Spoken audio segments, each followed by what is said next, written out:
Hello everyone, welcome to Lasha cooking channel. ನಾನಿವತ್ತು ನಿಮಗೆ ತುಂಬಾ ಸಿಂಪಲ್ಲಾಗಿ ಮಾಡುವಂಥ ಎಗ್ ಕರಿಯನ್ನು ಮಾಡಿ ತೋರಿಸ್ತಾ ಇದ್ದೀನಿ. ನೀವು ಇದೇ ಮೊದಲ ಬಾರಿಗೆ ನಮ್ಮ ಚಾನಲನ್ನು ನೋಡ್ತಿರೋರಾದರೆ ನಮ್ಮ ಲಾಶಾ ಕುಕಿಂಗ್ ಚಾನಲನ್ನು ಸಬ್ಸ್ಕ್ರೈಬ್ ಮಾಡಿ, ಹಾಗೆ ಬೆಲ್ ಬಟನನ್ನು ಕೂಡ ಕ್ಲಿಕ್ ಮಾಡೋದನ್ನು ಮರಿಬೇಡಿ. ಹಾಗಾದರೆ ಬನ್ನಿ, ಈಗ ಹೇಗೆ ಮಾಡೋದು ಅಂತ ತೋರಿಸ್ಕೊಡ್ತಿದ್ದೀನಿ. ಒಂದು ತವಾವನ್ನು ತಗೊಂಡಿದ್ದೀನಿ. ನಾನು ಅದರಲ್ಲಿ 6 ರಿಂದ 7 ಬ್ಯಾಡಗಿ ಮೆಣಸನ್ನು ಕೂಡ ಸೇರಿಸ್ಕೊಂಡಿದ್ದೀನಿ. ಹಾಗೆ 2 ಟೀ ಸ್ಪೂನಷ್ಟು ಧನಿಯಾವನ್ನು ಕೂಡ ಸೇರಿಸ್ಕೊಂಡಿದ್ದೀನಿ. ಅರ್ಧ ಟೀ ಸ್ಪೂನಷ್ಟು ಬಡೆಸೊಪ್ಪು, ಹಾಗೆ ಅರ್ಧ ಟೀ ಸ್ಪೂನಷ್ಟು ಜೀರಿಗೆಯನ್ನು ಕೂಡ ಸೇರಿಸ್ಕೊಂಡಿದ್ದೀನಿ. ನೆಕ್ಸ್ಟ್ 4 ಬೆಳ್ಳುಳ್ಳಿ ಹೆಸಳನ್ನು ಕೂಡ ಸೇರಿಸ್ಕೊಂಡಿದ್ದೀನಿ. ಹಾಗೆ 1 ನಿಮಿಷ ಇದನ್ನು ಸಣ್ಣ ಉರಿಯಲ್ಲಿ ಫ್ರೈ ಮಾಡ್ಕೊಳ್ತೀನಿ. ನೆಕ್ಸ್ಟ್ ಇದಕ್ಕೆ 1 ಇಂಚಷ್ಟು ಚಕ್ಕೆಯನ್ನು ಕೂಡ ಸೇರಿಸ್ಕೊಂಡಿದ್ದೀನಿ. ಹಾಗೆ 3 ಲವಂಗವನ್ನು ಕೂಡ ಸೇರಿಸ್ಕೊಂಡಿದ್ದೀನಿ.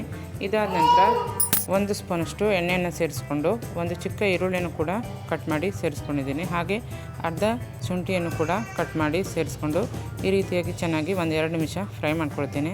ನೆಕ್ಸ್ಟ್ ಇದನ್ನು ತಣ್ಣಗಾದ ನಂತರ 1 ಬೌಲಷ್ಟು ತೆಂಗಿನಕಾಯಿ ತುರಿಯನ್ನು ಕೂಡ ಸೇರಿಸ್ಕೊಂಡು ಮಿಕ್ಸಿ ಜಾರಿಗೆ ಹಾಕಿ ನುಣ್ಣಗೆ ರುಬ್ಕೊಳ್ತೀನಿ. ಇದಕ್ಕೆ ಅರ್ಧ ಗ್ಲಾಸಷ್ಟು ನೀರನ್ನು ಸೇರಿಸ್ಕೊಂಡು ನುಣ್ಣಗೆ ರುಬ್ಕೊಂಡು ಇಟ್ಕೊತೀನಿ. ನೋಡಿ, ನೆಕ್ಸ್ಟ್ ಇಲ್ಲಿ ಒಂದು ಕಡಾಯನ್ನು ತಗೊಂಡಿದ್ದೀನಿ. ಅದಕ್ಕೆ 2 ಟೇಬಲ್ ಸ್ಪೂನಷ್ಟು ಎಣ್ಣೆಯನ್ನು ಸೇರಿಸಿ ಸಾಸಿವೆ ಮತ್ತು ಜೀರಿಗೆಯನ್ನು ಕೂಡ ಅರ್ಧ ಟೀ ಸ್ಪೂನಷ್ಟು ಸೇರಿಸ್ಕೊಂಡಿದ್ದೀನಿ. ನೆಕ್ಸ್ಟ್ ಇದಕ್ಕೆ 1 ಚಿಕ್ಕ ಈರುಳ್ಳಿಯನ್ನು ಕೂಡ ಕಟ್ ಮಾಡಿ ಸೇರಿಸ್ಕೊಂಡಿದ್ದೀನಿ. ಈಗ ಇದನ್ನು ಚೆನ್ನಾಗಿ ಎಣ್ಣೆಯಲ್ಲಿ ಫ್ರೈ ಮಾಡಿ ನೆಕ್ಸ್ಟ್ ಅದಕ್ಕೆ 2 ಹಸಿಮೆಣಸನ್ನು ಕೂಡ ಸೇರಿಸ್ಕೊಂಡಿದ್ದೀನಿ. ಇದಾದ ನಂತರ ಕಟ್ ಮಾಡಿರುವಂಥ ಚಿಕ್ಕ ಒಂದು ಟೊಮೆಟೊವನ್ನು ಕೂಡ ಸೇರಿಸ್ಕೊಂಡಿದ್ದೀನಿ. ಇದೆಲ್ಲವನ್ನು ಕೂಡ ಎಣ್ಣೆಯಲ್ಲಿ ಫ್ರೈ ಮಾಡ್ಕೊಳ್ತೀನಿ ಚೆನ್ನಾಗಿ 1-2 ನಿಮಿಷ. ನೆಕ್ಸ್ಟ್ ಇದಕ್ಕೆ ರುಚಿಗೆ ತಕ್ಕಷ್ಟು ಉಪ್ಪನ್ನು ಕೂಡ ಸೇರಿಸ್ಕೊಂಡಿದ್ದೀನಿ. ಈ ರೀತಿ ಉಪ್ಪನ್ನು ಸೇರಿಸಾದ ನಂತರ ಅದನ್ನು ಕೂಡ ಚೆನ್ನಾಗಿ ಫ್ರೈ ಮಾಡ್ಕೊಳ್ತೀನಿ. ನೆಕ್ಸ್ಟ್ ಇಲ್ಲಿ ನೋಡಿ, ರುಬ್ಕೊಂಡಿರುವ ಮಸಾಲೆಯನ್ನು ಕೂಡ ಇದಕ್ಕೆ ಆ್ಯಡ್ ಮಾಡ್ತಿದ್ದೀನಿ. ಆ್ಯಡ್ ಆದ ನಂತರ ನಾನು ಅದನ್ನು ಚೆನ್ನಾಗಿ ಎಣ್ಣೆಯಲ್ಲಿ 1-5 ನಿಮಿಷ ಕುಕ್ ಮಾಡ್ಕೊಳ್ತೀನಿ. ಮುಚ್ಚಳವನ್ನು ಮುಚ್ಚಿ 1-5 ನಿಮಿಷ ಕುಕ್ ಮಾಡಾದ ನಂತರ ನೆಕ್ಸ್ಟ್ ಇದನ್ನು ಓಪನ್ ಮಾಡಿ ಇದಕ್ಕೆ ನಾನು ಕೊತ್ತಂಬರಿ ಸೊಪ್ಪನ್ನು ಕೂಡ ಸೇರಿಸ್ಕೊಳ್ತೀನಿ. ಈ ರೀತಿ ಕೊತ್ತಂಬರಿ ಸೊಪ್ಪನ್ನು ಕೂಡ ಸೇರಿಸಾದ ನಂತರ ಅದನ್ನು ನಾನು ಮಿಕ್ಸ್ ಮಾಡ್ಕೊಳ್ತೀನಿ ಚೆನ್ನಾಗಿ. ನೋಡಿ, ಈ ರೀತಿ ಮಿಕ್ಸ್ ಮಾಡಾದ ನಂತರ ನೆಕ್ಸ್ಟ್ ಅದನ್ನು 1-5 ಮಿನಿಟ್ಸ್ ಅದನ್ನು ಚೆನ್ನಾಗಿ ಕುಕ್ ಮಾಡೋದಕ್ಕೆ ಬಿಡ್ತೀನಿ. ನೋಡಿ, ಈಗ ಮಸಾಲೆ ಎಲ್ಲ ಚೆನ್ನಾಗಿ ಬೆಂದಿದೆ. ಈಗ ಇದಕ್ಕೆ ಮಿಕ್ಸಿ ಜಾರನ್ನು ತೊಳೆದಂಥ ನೀರನ್ನು ಕೂಡ ಸೇರಿಸ್ಕೊಂಡಿದ್ದೀನಿ.